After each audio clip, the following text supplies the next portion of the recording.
Halo, saya Huzaifat. Hai, saya Faizal Akbaruda. Kami dari kelompok 1.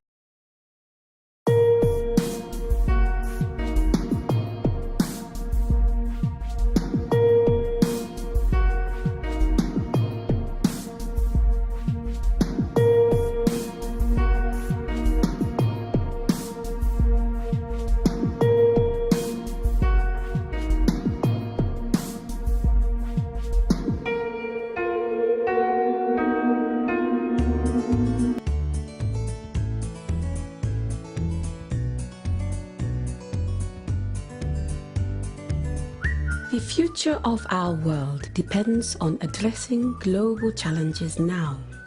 We need to create sustainable livelihoods, feed a growing population, and safeguard the environment. We need to make the global economy green.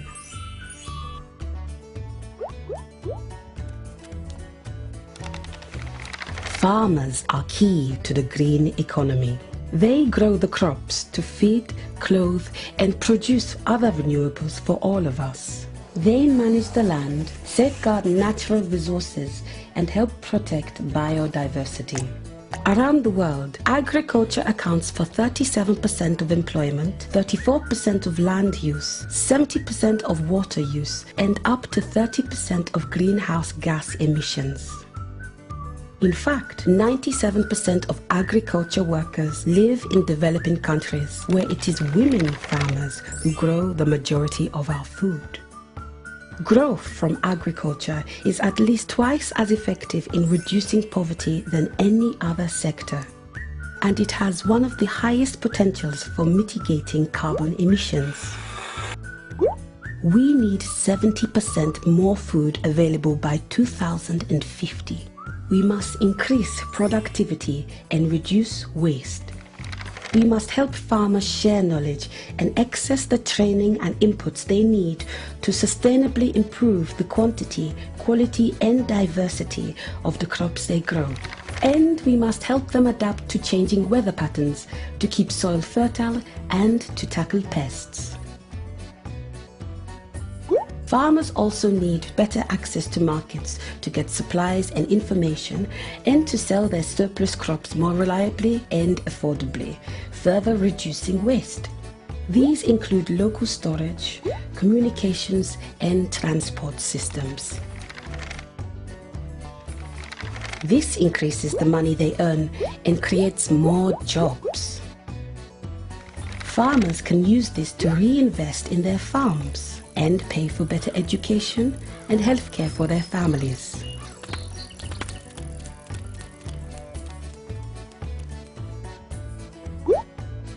When existing farms are more productive, natural habitats and the biodiversities they support can remain intact, and forests can continue to capture carbon and reduce overall emissions related to climate change.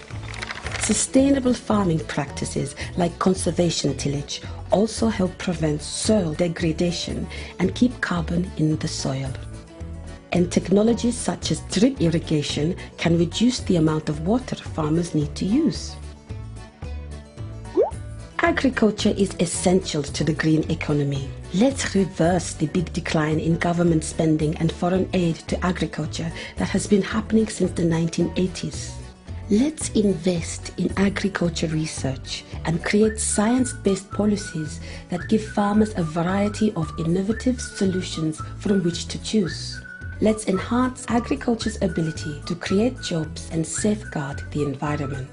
Over the next 40 years, we need to provide food, water, jobs, housing, education, and energy for an extra 158,000 people every day. Let's support sustainable agriculture for a green economy by putting farming first.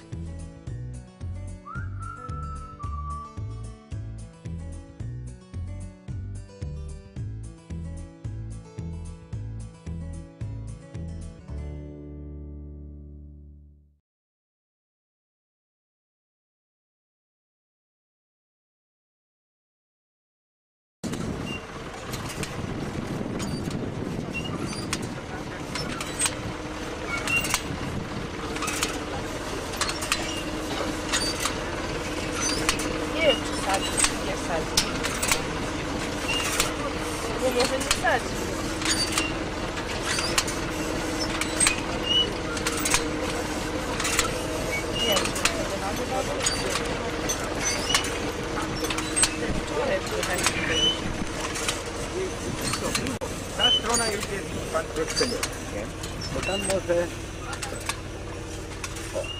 izinnya tuh ya? Bukan izin ya tuh, dan izin. Bukan kabel alanya, kan yang apa? Saya siap,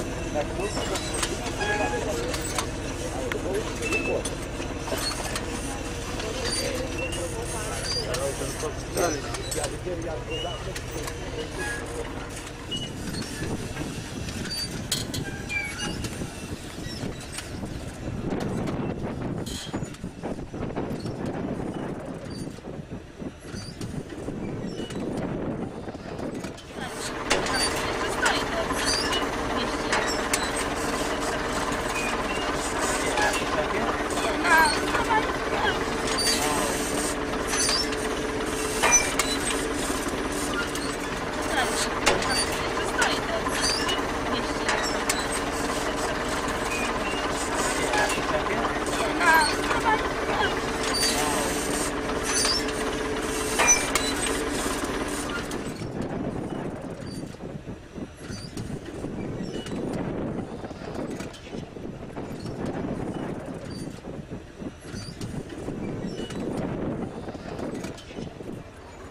Indonesia desu.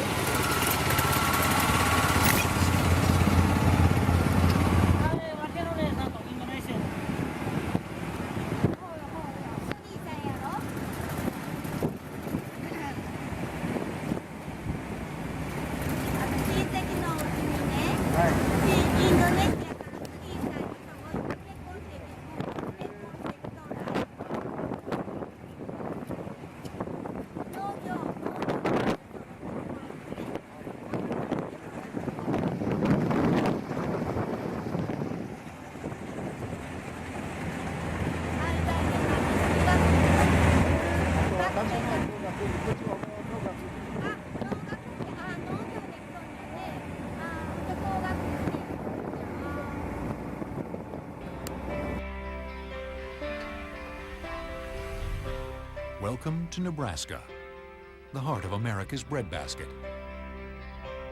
Here, farmers rely on a bounty of water to feed their thirsty crops, and in turn, a hungry world. Agriculture on this scale demands a larger, more consistently available volume of water than the unpredictable rains can deliver. So the state's growers sustain their fields using the time-honored art of irrigation. Farmers irrigate 50 million acres of farmland in the United States, swallowing up nearly 40% of America's water. And in Nebraska, the principal source of that water lies trapped beneath the Earth's surface. A vast subterranean reservoir called the Ogallala Aquifer stretches from South Dakota to New Mexico. Over the eons, rainwater has percolated downward, saturating the spaces between soil and rocks, and penetrating porous formations of sand, silt, and clay. Like a titanic sponge, the aquifer holds nearly a quadrillion gallons of water, enough to cover the continental United States to a depth of 16 inches. Every year, farmers pump about 5 trillion gallons from wells to irrigate what nature by herself could never sustain. These monstrous watering wands on wheels extending from the wells have become signature features of the Great Plains. They're aptly called center pivots. As the name would imply, a center pivot, it has a fixed point that it rotates around.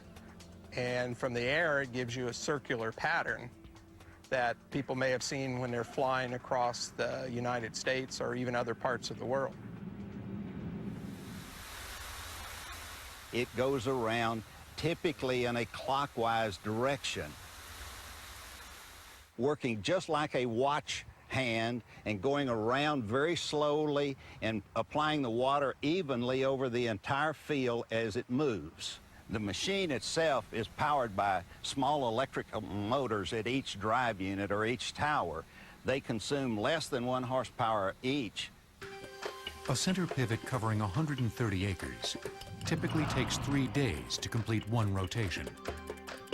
It can sprinkle 1,000 gallons every minute, enough to fill an Olympic-sized pool in 1 hour.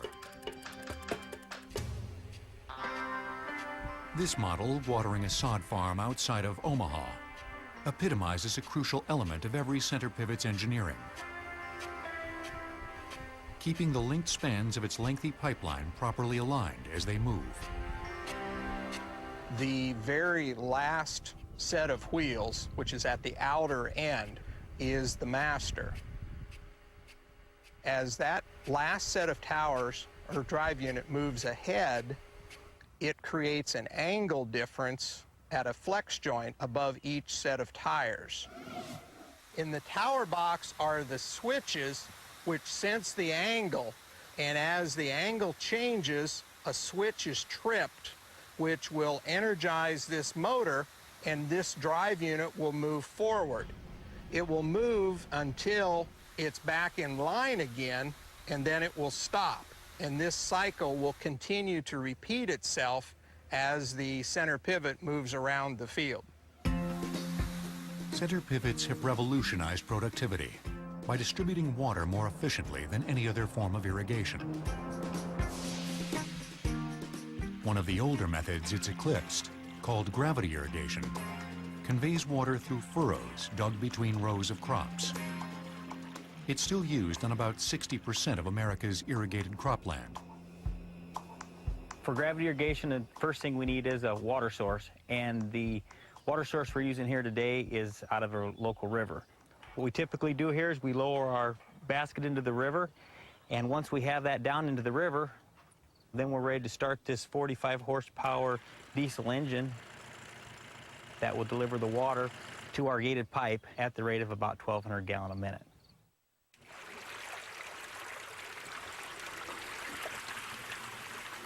This field is about 1,200 feet long or a quarter of a mile.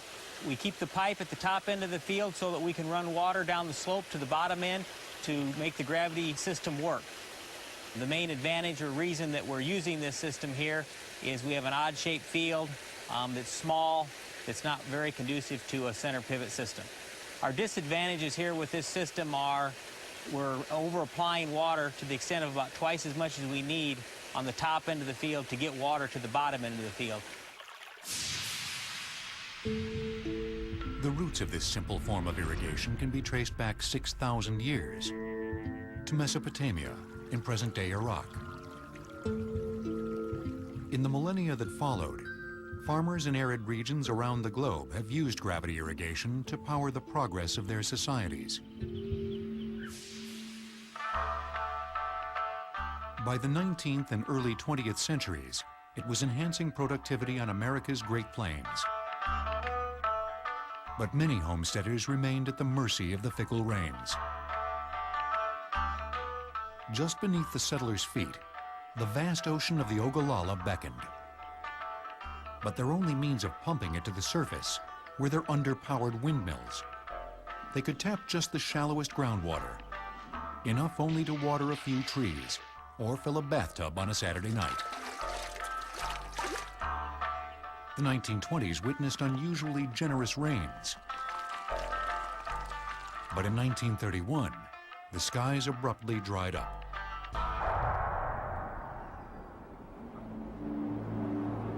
The decade-long Dust Bowl epitomized the grim truth that wherever water vanishes, human misery follows. Winds whipped the dry topsoil away,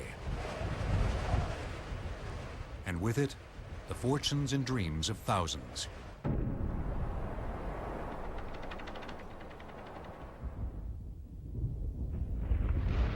In 1939, the skies finally opened. But only an effective new system of irrigation could provide farmers the consistent volume of water they needed so desperately. In 1948, a Colorado farmer named Frank Zyback finally delivered. He devised a primitive prototype of the world's first center pivot. The pipeline was only about knee-high. The towers were made kind of like a bridge to support with cables, and the wheels weren't very big, and the ground clearance wasn't much, but he knew he had a good idea. Nebraska's Valmont Industries, which acquired Zyback's manufacturing rights in 1954, cranks out an average of 7,000 center pivots each year. Valmont and other manufacturers have produced about 400,000 pivots, now delivering life-giving water to more than 100 nations. They've left their signature circles from Brazil to Saudi Arabia. But in Nebraska, where pivots dominate the landscape like nowhere else, some experts have grave concerns. The 5 trillion gallons pumped yearly from the Ogallala Aquifer far exceed the amount nature is able to replenish. There are a number of locations in Nebraska where the water table itself has been lowered by 30 or 40 vertical feet. And it is a worry to many people. Those are the areas where we've seen a lot more stringent regulations go into effect, where government doesn't allow new wells to be constructed. Opinions vary, but some believe that only a fifth of the Ogallala's precious water may remain by 2020.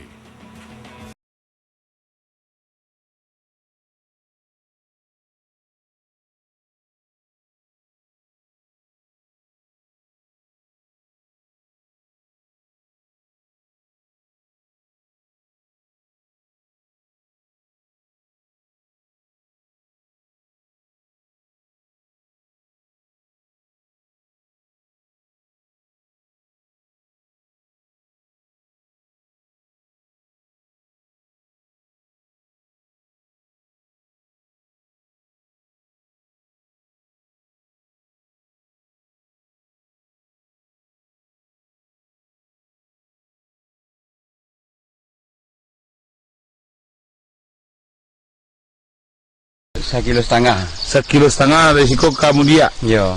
Kalau yang ke bawah? Ke bawah ini. Kayak dia. Nenarial.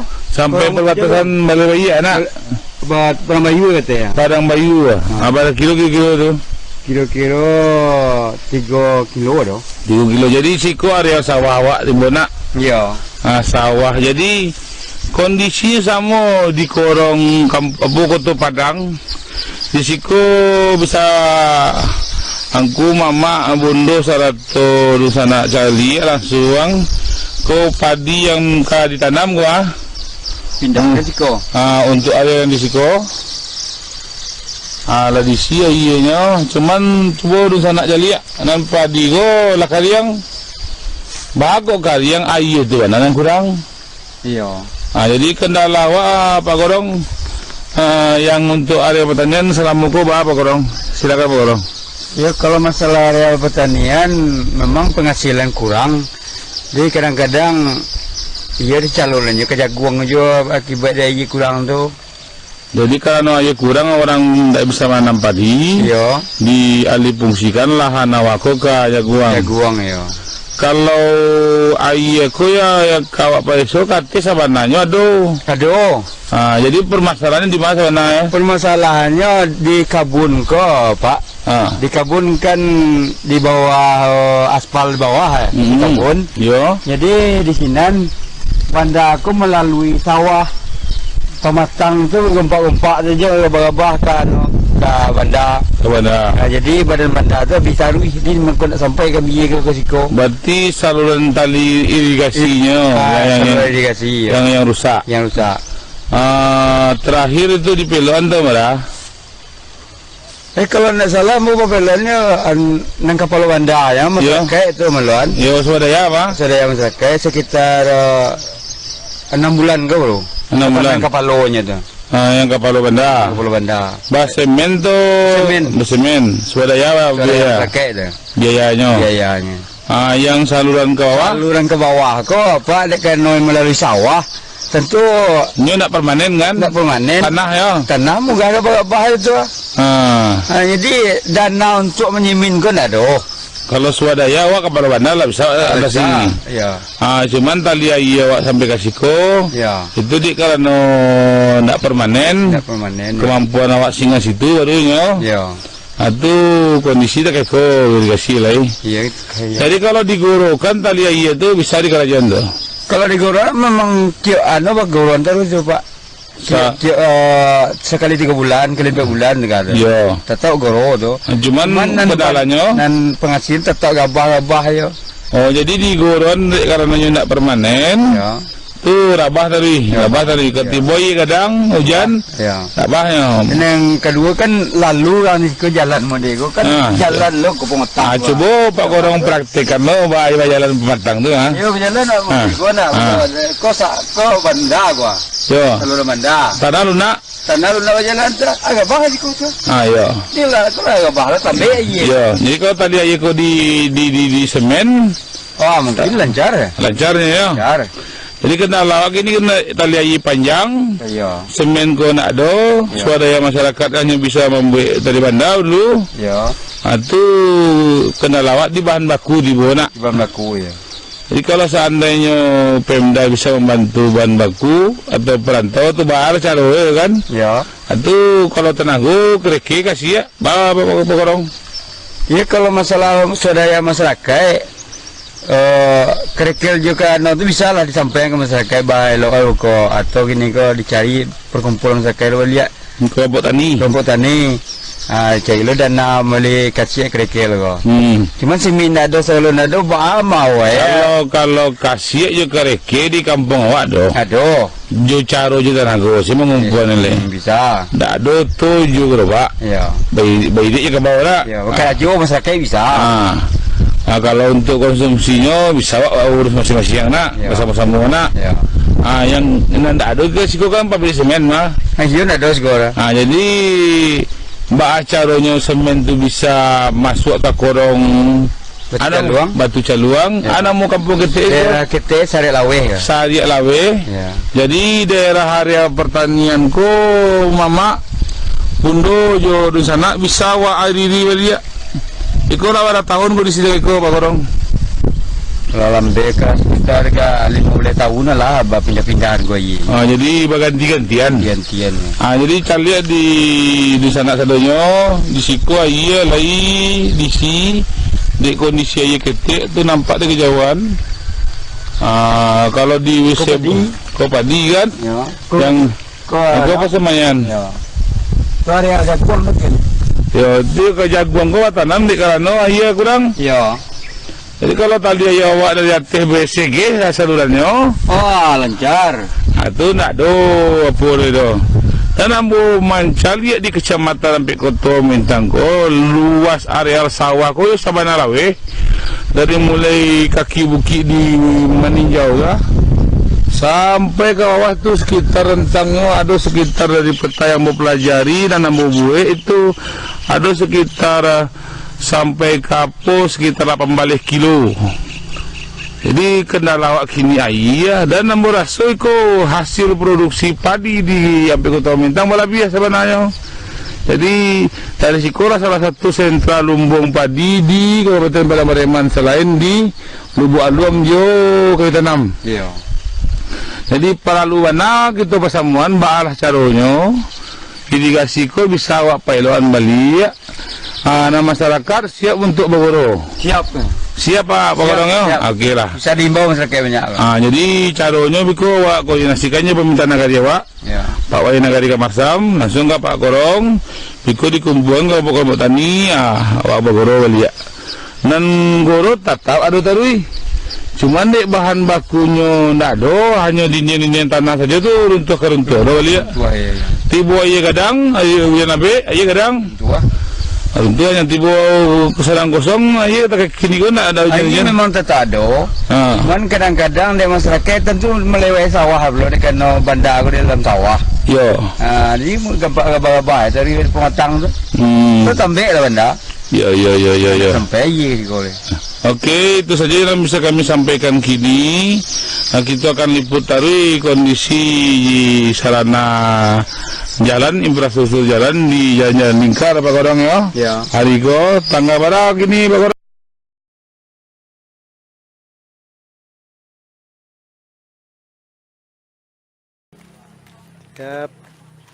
Action.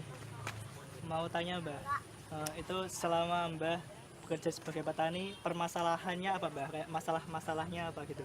Masalahnya ya kalau ketiga itu airnya sukar sekali. Nah ini menanam wijen, airnya datang, nah, ini begitu tidak baik. Oh, Jadi kalau banyak air, tanam wijen itu tidak baik. tenggelam gitu ya Mbah? Iya, pokoknya air tidak baik. Wijen itu tidak mau banyak air. Selain itu Mbah? Nah, kalau padi koncorannya itu tidak bisa, tidak bisa lancar karena umurnya ya sudah maka apa itu dalam, tidak dalam. Berarti airnya harus pas ya? Iya. Kalau ini untuk mencari wijen ini ya rada lama.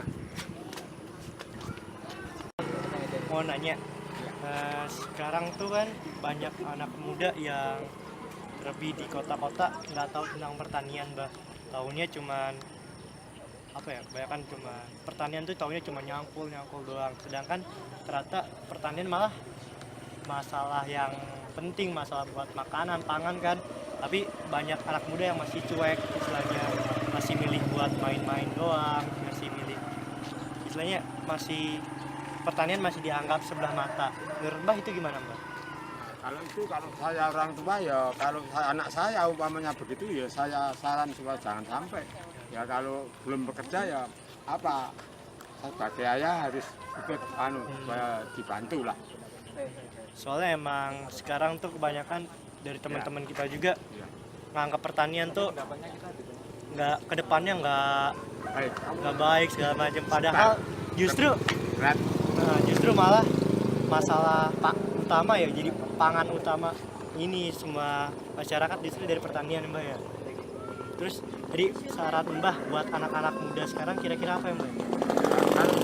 Kalau saya sebagai bapak, sebagai anak saya ya saya suruh apa yang punya pekerjaan ya harus diikuti. Jadi lebih menyarankan anak-anak muda Ya, untuk tapi kalau orang lain ya saya tidak bisa. ya bisa. Sekolah, hubungannya sama sekolah, untuk sekolah apa kerja di sawah? Terus juga menurut Mbah lebih baik melanjutkan untuk anak-anak muda, saran anak-anak muda lebih ke langsung ke sawah atau berpendidikan dulu, Mbah? Lebih baik. Ya, sebelumnya baiknya ya pendidikan dulu. Kalau sudah selesai nanti orang tua tidak bisa membiayai ya sudah supaya berhenti. Sekarang biayanya banyak, tidak bisa membiayai sebagai orang tua ya untuk mengikuti orang tua saja nanti. Ya semoga nanti kalau teman-teman ada yang lihat video ini tahu kalau pertanian itu penting buat masa depan. Ya, makasih ya, Mbah.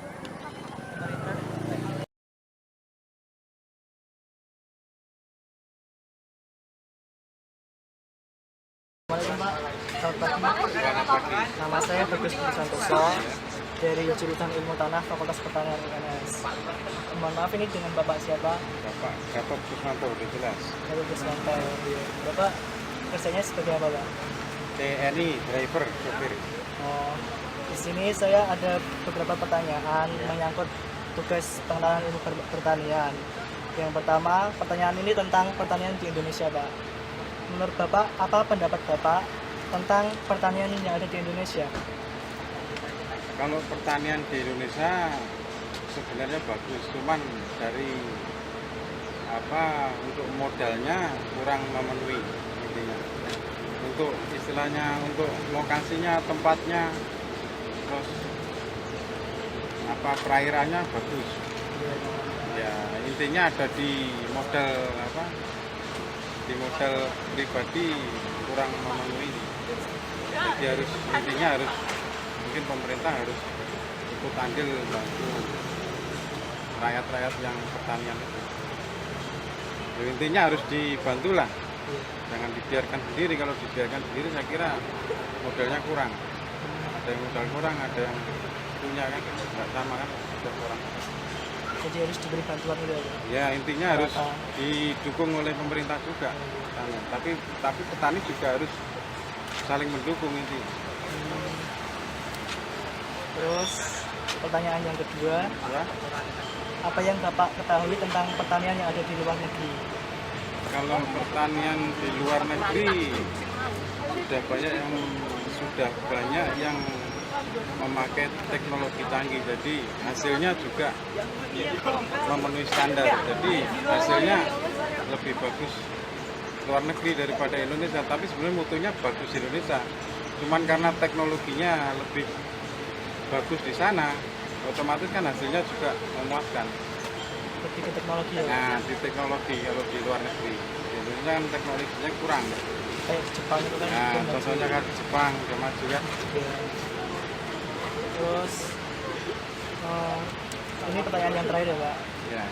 Apa harapan Bapak terhadap mahasiswa pertanian di Indonesia, khususnya di Universitas 11 Maret Fakultas Pertanian UNS? Nah, harapan kepada kami. Harapannya kalau bisa langsung terjun ke masyarakat, intinya langsung pastinya ke pedesaan-pedesaan, mencari tahu apa kekurangan di dalam pertanian, di masyarakat itu, jadi langsung tahu. Jadi harus langsung terjun ke masyarakat. Ya mungkin melalui terjun ke masyarakat, terus langsung praktek, melihat situasi langsung kondisi di sekitar petani-petani kan lebih ini, jadi lebih tahu kekurangan kondisi petani. Jadi harapannya apa? Kalau sini kan mahasiswa pertanian kayak dipandang sebelah mata.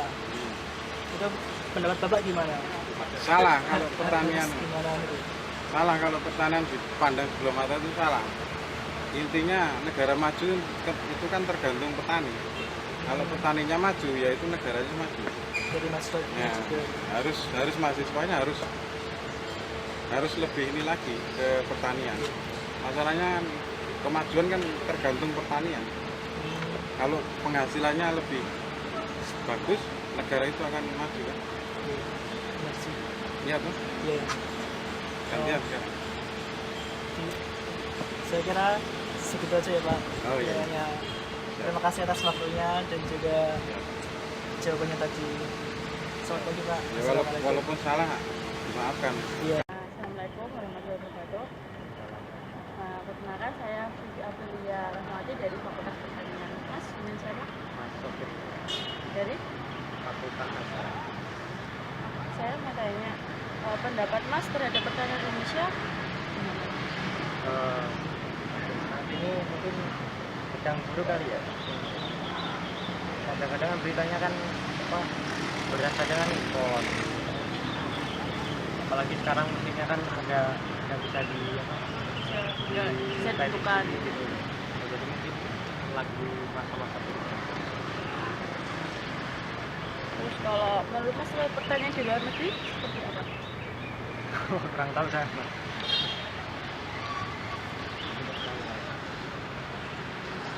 Kalau harapan Mas kepada kita sebagai mahasiswa pertanian, harapannya ke depannya bagaimana? Kalau pengen memajukan pertanian atau langsung terjun atau gimana? Ya mungkin itu ya, memasukkan pertanyaannya kan sekarang kan sudah bisa itu ya. Kalau segala impor itu bisa menemukan inovasi buat pertanian itu Indonesia yang baru ya. Kalau saran Mas buat ini apa solusinya buat mengatasi permasalahan pertanian di Indonesia? Saya sudah enggak. Ya udah sekian cukup ini aja Mas yang saya tanya. Assalamualaikum warahmatullahi wabarakatuh.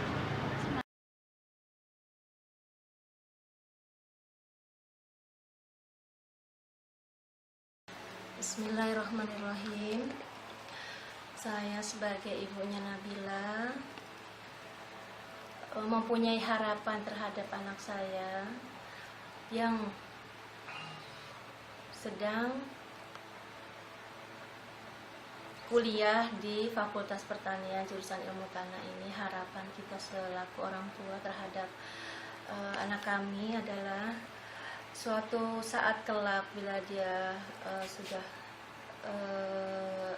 selesai dari sini, dia bisa membagikan ilmunya untuk masyarakat luas sehingga Indonesia bisa lebih maju pertaniannya seperti tahun-tahun sebelumnya. Karena saat ini pertanian Indonesia tidak jadi primadona seperti dulu lagi. Zaman dulu ada swasembada pangan itu, sepertinya sekarang orang sudah tidak begitu care lagi terhadap pertanian. Nah, harapan saya itu bermanfaat untuk dirinya sendiri, untuk keluarganya kelak, dan juga untuk bangsa dan negaranya,